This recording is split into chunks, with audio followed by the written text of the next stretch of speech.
যোগীরাজের এক ভক্ত শিষ্যা একদিন যোগীরাজের কাছে তাহার একটি ফটো চাহিলেন। যোগীরাজ একটি নিজের ফটো দিয়া বলিলেন, এটা খুব সুন্দর কথা, কিন্তু এটা শুধু ওনার জন্য না, আমাদের সবার জন্য। যোগীরাজ একটি নিজের ফটো দিয়া বলিলেন, যদি মনে করো এটা ফটো, তবে কেবলই ফটো। আর যদি মনে করো রক্ষা কবচ, তবে তাহাই। এবার তোমার অভিরুচি, তুমি কি শুধু ছবি ভাববে নাকি রক্ষা কবচ ভাববে? আমার তো সারা বাড়িতে রক্ষা কবচ। তুমি যেই রুমে যাও না কেন, রক্ষা কবচ বড় বড় পাবা, এরকম বড় বড়। আমার আবার ছোট পছন্দ হয় না। 5 ফুট। এই যে তোমরা যে স্ক্রিনে দেখছো না, এটা কিন্তু ওরকম ছোট না, বিরাট। স্ক্রিনে হয়তো তোমাদের ছোট লাগছে, এটা পুরো বিরাট। এরকম বড় বড় ছবি তুমি বেডরুমে বলো, খাবার রুমে বলো, আমার তো গুরু আসন, সেই আসনেই বলো, আর এই ঘরে তো দেখতেই পাচ্ছ, এটা স্টুডিও ঘর, তো এই ঘরেও আছে। তো আমি বড় বড় রক্ষা কবচ রেখেছি। দেওয়াল জুড়ে জুড়ে রক্ষা কবচ। যদি মনে করো এটা ফটো, তবে কেবলই ফটো। আর যদি মনে করো রক্ষা কবচ, তবে তাহাই। কয়েকদিন পর উক্ত স্ত্রীলোকটির অপর এক ভক্ত শিষ্যার সহিত ভক্ত শিষ্যার সহিত টেবিলের ওপর গীতা রাখিয়া পড়িতেছিলেন। সামনের দেওয়ালে যোগীরাজের সেই ফটোটি টাঙানো ছিল। এমন সময় প্রচন্ড বজ্রপাত সহ ঝড় জল শুরু হওয়ায় মহিলা দুটি ভয়ে কাতর হইয়া ফটোর সামনে করজোড়ে প্রার্থনা করিতে লাগিলেন, ঠাকুর এই বিপদ হইতে রক্ষা কর। হঠাৎ নিকটে একটি বাজ পড়িল এবং মহিলা দুটির মনে হইল তাহারা যেন ঝলসিয়া গেল। পরে মহিলা দুজনেই বলিয়াছিলেন যে বরফের চাই দিয়া কেহ যেন তাহাদের ঘিরিয়া রাখিয়াছিল। এইভাবে তিনি, মানে যোগীরাজ, শরণাপন্ন ভক্তদের সর্বদা রক্ষা করিতেন। যোগীরাজের আর এক প্রিয় শিষ্য পঞ্চন ভট্টাচার্য মহাশয় কাশী আসিয়া যোগীরাজের বাড়িতে অবস্থান করিতেছেন। তিনি তখন যোগক্রিয়ায় খুব উন্নত অবস্থা লাভ করিয়া মানুষ চিনিবার মতো ক্ষমতা অর্জন করিয়াছিলেন। তিনি একদিন সকালে গঙ্গায় স্নান করিয়া গুরুগৃহে ফিরিতেছেন। রাস্তায় যাইতে যাইতে তিনি দেখিলেন তাহার কিছুটা অগ্রে একজন লোক যাইতেছেন। লোকটি কেমন? যিনি বেশ উচ্চ পর্যায়ের সাধক হইবেন। তাই তাহার সহিত আলাপ করিবার ইচ্ছা হওয়ায় ভট্টাচার্য মহাশয় অধিক জোরে হাঁটিতে লাগিলেন।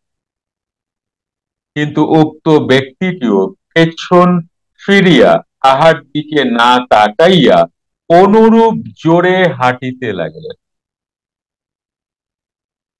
ভট্টাচার্য মহাশয় তাহাকে ধরিবার জন্য দৌড় শুরু করিবার মাত্র সেই ব্যক্তিটি অদৃশ্য হইলেন। ইহাতে ভট্টাচার্য মহাশয়ের মনে বড়ই অনুতাপ হইল। তিনি ভাবিলেন তাহার গুরু বর্তমান থাকা সত্ত্বেও তিনি অপর মহাত্মার পেছনে ধাবিত হওয়ায় ব্যভিচারী দোষে দোষী হইয়াছেন। মনে মনে এইরূপ বিলাপ করিতে করিতে যোগীরাজের নিকট পৌঁছাবা মাত্র যোগীরাজ হাস্য করিয়া জিজ্ঞাসা করিলেন, কি ধরিতে পারিলেন না? অনুতপ্ত ভট্টাচার্য মহাশয় ইহাতে আরো লজ্জিত হইয়া তাহার চরণ প্রান্তে পড়িয়া কাঁদিতে লাগিলেন। যোগীরাজ বলিলেন, কাঁদিবেন না, তিনি আপনারই এক গুরু ভাই। আপনি যদি তাহাকে দেখিতে চান, তাহা হইলে বলুন, আমি স্মরণ করিলেই তিনি আসিবেন। ভট্টাচার্য মহাশয় শান্ত হইয়া বলিলেন, আমি আর দেখিতে চাই না। যোগীরাজ মৃদু হাস্য করিয়া বলিলেন, তিনি আপনারই এক মুসলমান গুরু ভাই। তিনি কাহারও সহিত দেখা করিতে চাহে না, পাছে হিন্দুদের মধ্যে কোনো অসন্তোষ হয়। কারণ তোমরা পড়ে গিয়েছিলে না, তোমরা যোগীরাজের উপাখ্যানে শুনেছ যে একজন হিন্দু ব্রাহ্মণরা বসে যোগীরাজের কথা শোনেন, তার পাশে একজন মানে কি বলে যেন নিচু জাতি, সেও যোগীরাজের ভক্ত, তা সেও সেখানে বসে কথা শুনছে, তাই অনেকের খারাপ লাগছে এবং সেটা ব্যক্ত করেছিল সেই সভায় যোগীরাজের সামনে। যোগীরাজ সেই যে নিচু জাতি ভক্তটিকে দেখে কি বললেন, যোগীরাজ নিজের আসন থেকে একটু সরে গিয়ে বললেন, তুমি আমার এই পাশে আমার এই আসনে এসে বসো।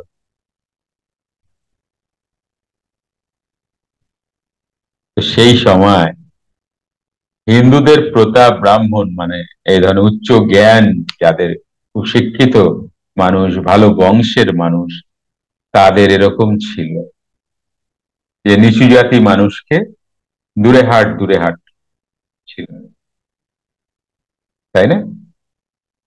তোমরা শ্রীকৃষ্ণ চৈতন্য মহাপ্রভুর জীবনীতেও পেয়েছো এমন নদিয়ার কথা।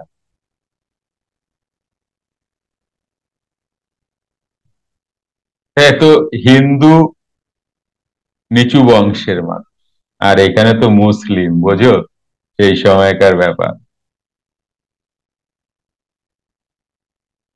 যোগীরাজ ম্যানেজ করে নিতেন, কিন্তু ওই যে মুসলিম ভক্তটি বাবার, উনি এসবের মধ্যে রাজি না। বাবা, দরকারই নেই আমার, আমি তোমায় পেয়েছি, তোমার সাধনা পেয়েছি, আমাকে আশীর্বাদ করো আমি যেন সাধনা করতে পারি। আমরা সাধনায় মিলবো, ফিজিক্যালি মিলে কি হবে, সাধনায় মিলবো। আসলে অল্প জ্ঞানী মানুষ এই ধরনের বিভাজনের মধ্যে আটকে পড়ে। যারা প্রকৃত জ্ঞানী তারা তো আটকায় না, তারা সবটাই সমান। একটি ঘোষণা আপনাদের সবার জন্য। সুপ্ত ক্রিয়া, মেডিটেশন এবং অন্তর্মুখী প্রাণায়াম ক্লাসে আসতে চাইছেন? মঙ্গল, বুধ ও বৃহস্পতিবার আপনার বাড়ি বসেই জুম অনলাইনে এই ক্লাসটি করতে পারবেন। সময় সন্ধ্যা 8টা থেকে রাত 9টা অবধি। আসুন, ক্লাসে দেখা হবে।